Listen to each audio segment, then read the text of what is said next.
to watch a video.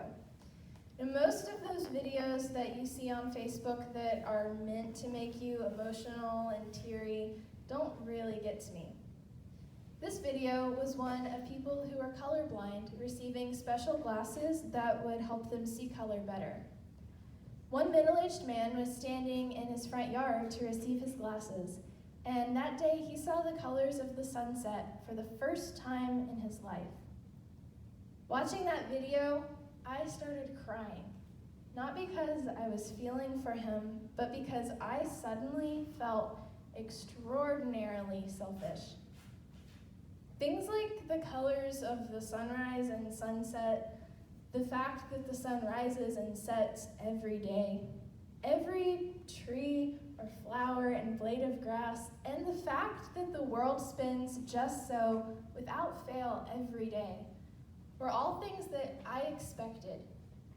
They were there every day. I never thought about not having them. That video made me start to think about how much I didn't appreciate every day, thus the tears. It was about then that I decided I wanted to start a gratitude journal right at the beginning of the new year. I decided I wanted to write down 3 things every day that I was grateful for.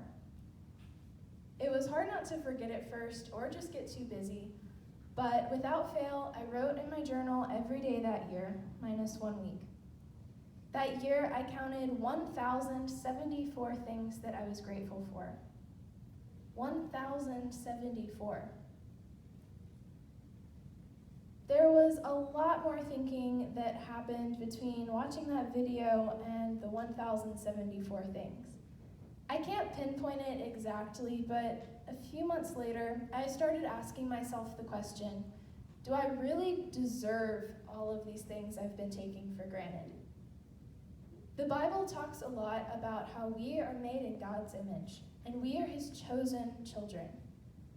It also describes to us what we're like as sinners. Isaiah 64, verse 6 says, we are all infected and impure with sin. When we display our righteous deeds, they are nothing but filthy rags. Ouch. Maybe I had forgotten that I was only really God's because of his great and unfathomable mercy. Maybe I had forgotten that I really, truly deserve nothing. None of it. Not a single sunrise or sunset, not a single tree or flower or blade of grass, and not the way the world spins just so, without fail every day. I don't really deserve a single day. I certainly don't deserve to be saved and loved the way that I am by the creator of the universe, who I sin against every day. I don't deserve anything. We don't deserve anything. And yet, it's all given to us. Every person, every experience, every beautiful thing, everything that we need to live is all given to us, no matter how undeserving we are. Is that not cause for celebration?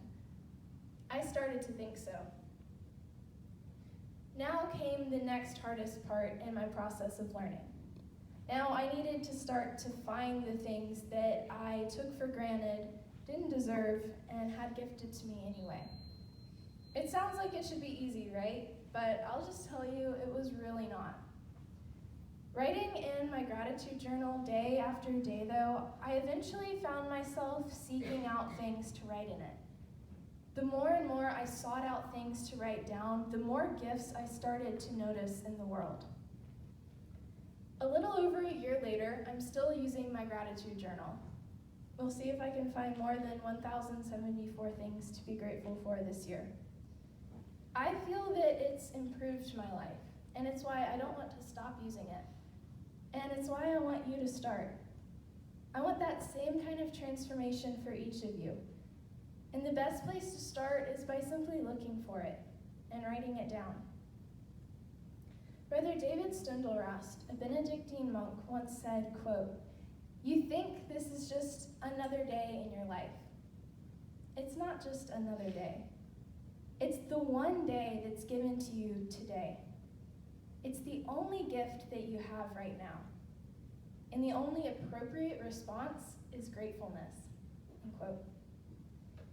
The next time you go outside and you notice the beautiful things that God has created, think to yourself, how isn't it wonderful that God made all of that just because he knew one day you would take a walk and enjoy it. He knew that it would be the thing to get you out of your own head on a particularly busy afternoon and make you slow down, to realize the grandeur of the life you live and the majesty of the God you live for. Isn't it wonderful that God loves you so much?